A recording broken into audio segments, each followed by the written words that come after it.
Okay, tell me about global atmospheric circulation. What is it all about? High pressure, low pressure? Why do the winds go in weird directions? I don't understand it. Tell me about it. Right, here we go. So, oh, it's a very big Earth. Right, so it's nearly as big as the sun. The sun's energy obviously travels to the Earth, and it's at the equator is really, really concentrated. So that's why it's hottest at the equator, whereas the sun's energy travelling to the poles, you can see it's much more spaced out, it's a bigger surface area, and it's got longer to travel, so the temperature is much colder at the poles. So let's start 0 degrees at the equator. Our lines of latitude then go 30, then we've got 60 round about where the UK is, and then we've got 90 up by the North Pole. So the sun's energy is really, really intense at the equator, and as a result of this really, really intense sunshine, the Earth's surface heats up really, really rapidly here. So as it heats up, the air above starts to rise. Now warm air always rises. Like Mr. Smallman's video, he showed you how when warm air rises, it then cools, condenses, and then moves out towards 30 degrees north and south. Now, as it cools and condenses, it creates huge amounts of low pressure. So we've got this really, really warm air, this warm, unstable air, and it's rising at the equator, creating this low pressure. So you've got lots and lots of rainfall at the equator.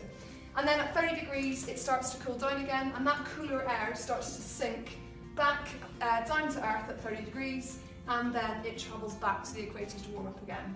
So where cooler air is sinking, it's not cold air, it's cooler air, that is where we get high pressure. So you get really, really sunny skies at 30 degrees north and 30 degrees south of the equator. This is where you want to go on holiday, really, really warm. At the poles, we've got this cold air, so it's really cold up here because the insolation is not as extreme. So we've got high pressure at the poles, really, really sunny, very little rainfall happening now or snow. So we've got cooler air sinking, and this travels back towards the equator where it warms up again. So at 60, where the air is warmer, we get this rising, and because the air is rising, it's cooling, it's condensing, and that's creating clouds and low pressure again.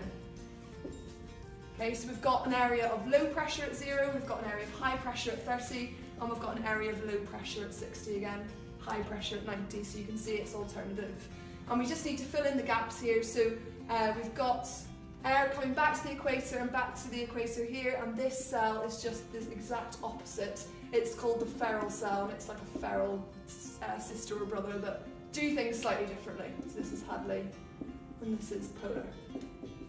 So you can see very clearly we get rainfall here at the equator, we get sunshine and clear skies here, we get rainfall at 60, and we get sunshine and clear skies at 90. So that is what the weather conditions are like. The main factors that actually cause this air to be redistributed is wind, and wind always blows from high pressure to low pressure. Winds blow from high to low, gotta remember that. So from 90 to 60, the high pressure is at 90, so the winds blow from high to low, high pressure to low pressure like so, and these are known as the easterly winds.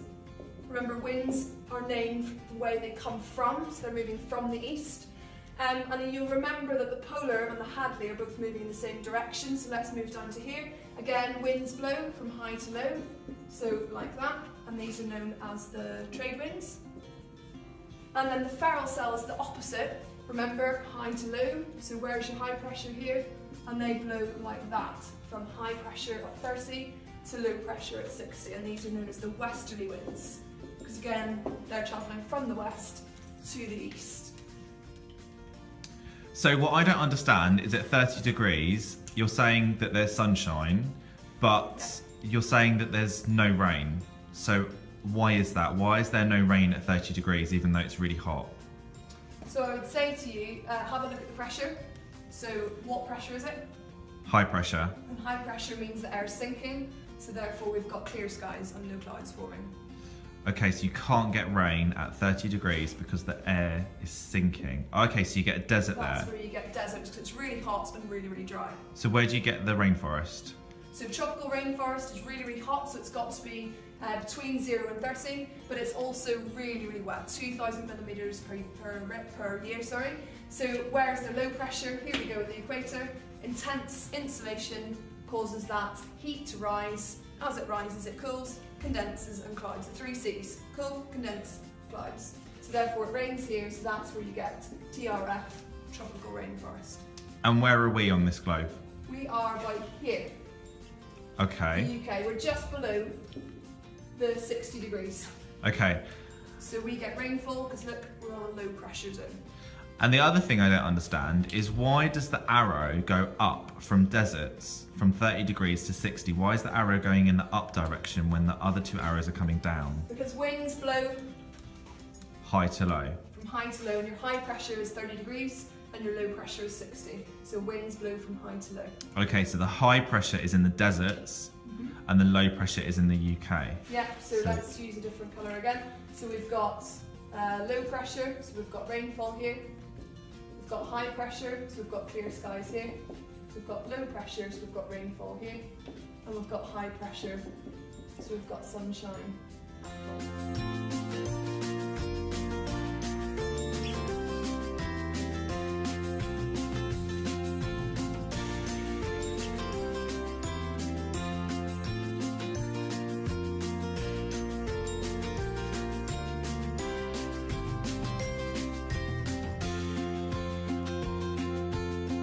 Intense heating of the sun at the equator causes hot air to rise. As it rises, it cools, it condenses, and it forms clouds, or clouds as I say, C, C and C, which creates this really big area of low pressure. Actually there's 4 C's: cools, condenses, and forms cumulonimbus clouds, 4 C's. So we get huge amounts of rainfall at the equator as a result. Now, as the air rises, it gets redistributed north and south of the equator to 30 degrees where it's slightly cooler. And as air is sinking, that creates high pressure. So you get really, really sunny areas and dry areas at 30 degrees. And when the air sinks back down to land, it then goes back to the equator to be heated up again, and the same process happens. And that is known as the Hadley cell. Now the same thing happens at the pole. You've got cooler air and it's sinking. This travels to 60 to get warmed up.